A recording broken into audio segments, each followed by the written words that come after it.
Hey guys, welcome to the channel. I hope you're doing well. So today's video is going to be kind of short because it's just going to go over what my income was for 2022. If you guys aren't familiar, my name is Msfili. I am a reseller, social media personality, online obviously. And my main sources of income are, number one would be reselling. So I go to thrift stores and I scour and search for handbags, accessories, anything that I think can make me money. And I also sometimes dabble in retail arbitrage. If I see something when I'm out and about and it's cheap enough and I feel like I can sell it and get good money for it, then I'll pop on it. That's not really often because I don't actually go out to retail arbitrage, but I actually do go out to thrift. A lot of people think that resellers and thrifters are scummy, but to break it down for you, there's so much room at the thrift store for everybody, whether you're on a budget, whether you're rich, whether you're a reseller, whether you're someone needy. There's enough room at the thrift store for anybody. And my point is like thrift stores price things at like $200, sometimes thousands of dollars. Yes, thrift stores price things at thousands of dollars, not to cater for the needy. So if you think that a needy person is going to go to the thrift store and buy a $2,000 sewing machine, then you're naive. And number one, you're very uninformed and uneducated about the thrift community. And number two, you haven't probably stepped into a thrift store since the early 2000s or 90s because it's significantly changed since then. Anyway, that out of... And the point is like, what do you think Walmart does, or Loblaws, or Sobeys, or Save on Foods, or Safeway, or Trader Joe's? They buy things at a lower cost to resell to you. So it's literally the exact same thing. I just don't understand the mindset people have thinking that thrifters and resellers are scummy. In a way I do, because I think that thrift stores are primarily for needy people, and that kind of mentality has changed a long time ago. So I am a thrifter and a reseller.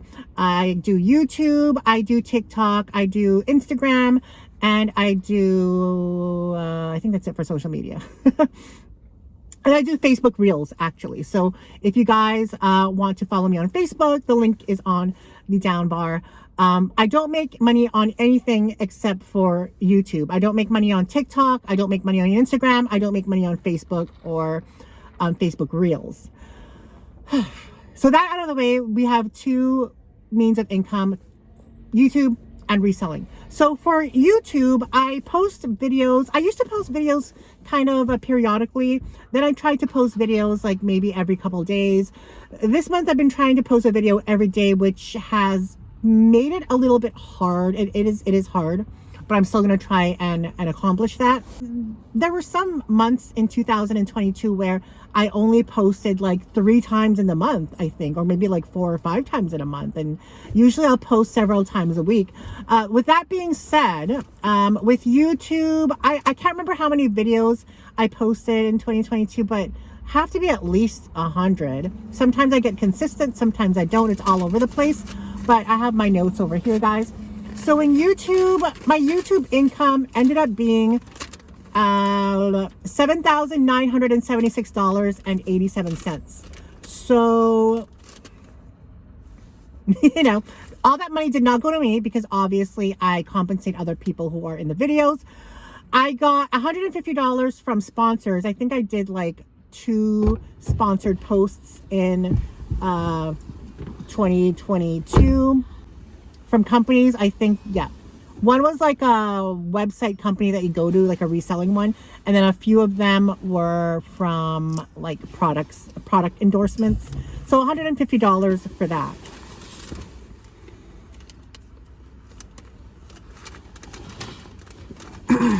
Going over your numbers, I see, Ashley. Hey guys. Okay, we were rudely interrupted by Daniel. Okay, so where were we? So my numbers. So my earnings for YouTube are $7,976.87. So that's what I earned from January 1st, 2022 to December 31st, 2022. Like I said, not all that went to me. Some of it went to Daniel, obviously. $150 for sponsorships on YouTube. So let's give or take about $8,100 throughout the year for YouTube, which isn't bad at all. I mean, it's a far cry from what I used to make, but I'll take it. You know, although, like, I'll be real, like, a lot of people think that YouTube videos are just film and upload and you're done, but it really isn't, because you have to kind of find interesting content for people. You have to edit it, and editing is pretty fast for me, but at the same time, it's like, ugh, I have to sit and watch like a 30-minute clip and cut things out, edit things, make sure everything's in order. You have to add things, take away things. It's a process too. Not like as hard of work as you would think, but it's not like 100% easy either. Okay, so that was my income from YouTube. And my second income, which would be my reselling business, I am a registered business. My registered business is called Msfili, so I'm Msfili pretty much everywhere. My business is called Msfili. My income from reselling was $55,918.31. So yes, I made that much money, but let's not get it twisted. That is my gross sales. So that is before any deductions, okay? And there's a lot of things that go into running a business, guys, and I have a list right over here. There's a lot of things that go into running a business. Okay, so what are we in right now? We're in a car. We use our car every single day almost for like 7-8 hours a day driving across the city. That's an expense. So you have your car fuel, and everything that I'm going to mention to you is you can claim it on your income tax as business expenses. So car fuel, I usually do 50%, because obviously, even though I'd say out of 100%, 80 to 90% of my gas fuel is used for thrifting, and the other 20% for personal. I don't really have a life. I don't go out that much. The last time I went out was with Nancy to a movie, and before that, it had been months since I've gone out, you know.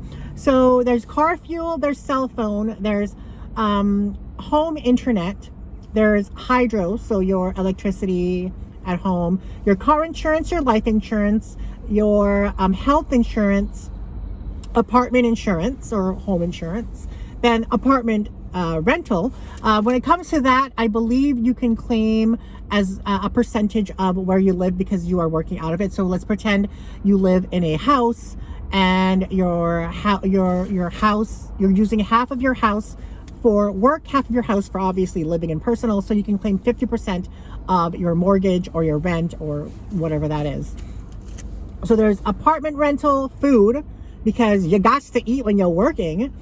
There is shipping costs. There is car repair, health expenses, charities that you give to anybody that's worked for you, and business expenses like supplies, like a new phone, a new computer, speakers, lighting, microphone, shipping supplies, paper, ink, printer, anything that's related to your business. And of course, the inventory costs. So, and also donations made. Because there's a lot of times where I buy things from the thrift store and I end up losing out on that money because I couldn't sell it. Like, it either sat for a year, sat for months. I could not sell it for anything. That ends up going back to the thrift store, and that's a cost as well. So let's pretend, like, hey, so inventory costs. So I made a total of about, give or take $73,000 from reselling on YouTube. Now, if you deduct what I paid in inventory, this is all the stuff that I bought, whether it was from retail arbitrage or the thrift store, I spent $20,439 on inventory, guys, on inventory. So if you take that off the top of what my income was, so $73,000 minus the $20,000, that's $53,000-ish that I'm left with. And then all the stuff that I spent on expenses for the business, that adds up too. So really, I'm not, it looks good on paper. Wow, that bitch made $73,000. Not really. If you count everything that I've spent on my business, those are my numbers. Those are my numbers for reselling and YouTube. It seems like a lot of money, but it's also a lot of work. I would really like to, I'm very comfortable with what I made. One thing I want to reduce is my donations made, because I calculate what I paid for an item and when I had to give it back to the thrift store, that's about $2,200 that I had to give up out of my own money back to the charities. So I'd like to reduce that number. I'd also like to reduce my food, because food is $1,803.95 for the year. And that's only eating when I'm out, guys. So that's a lot of money. When you break it down to a monthly expense, that becomes $150 a month. The fuck?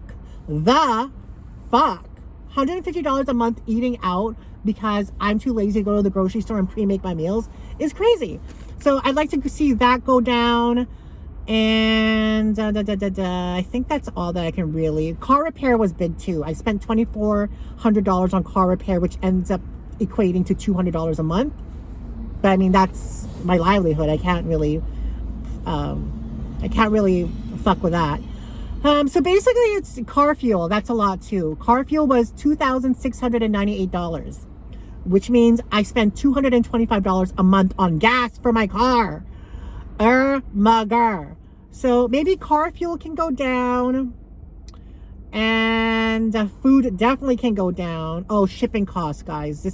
Shipping is expensive. I paid $3,389 to ship things.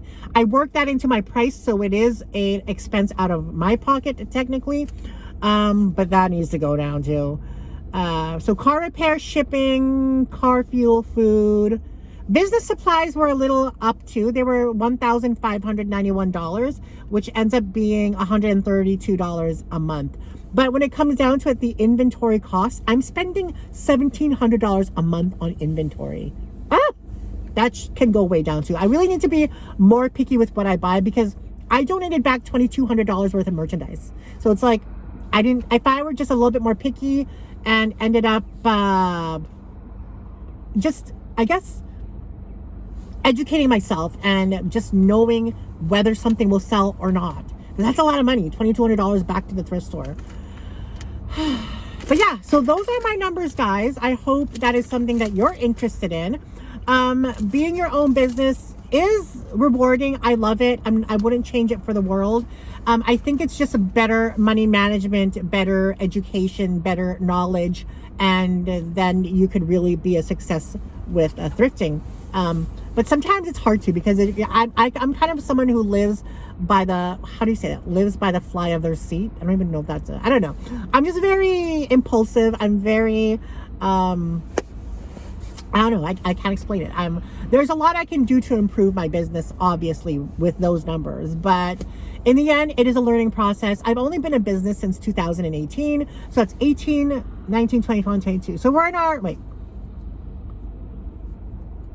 we're in our 5th year of business. So, I mean, there are years where I have earned a lot less.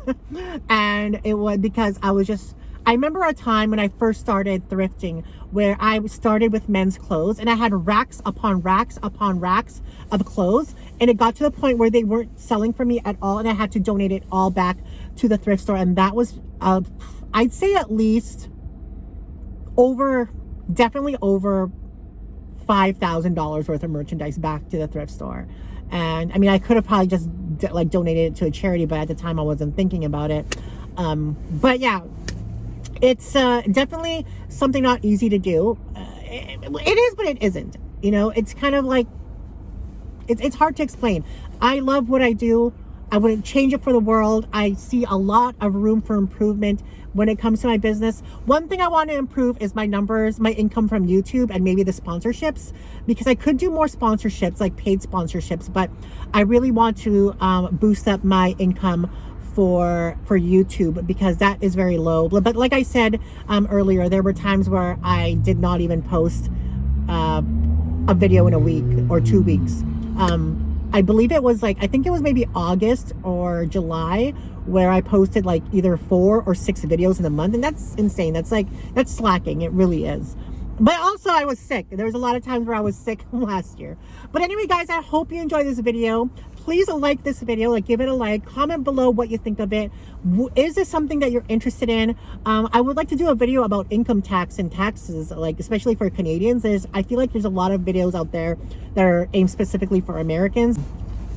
That's something of interest to you.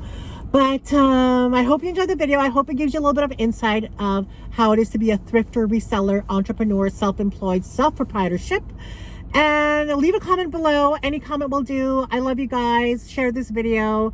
And I'll see you guys in the next one. Mwah! Bye.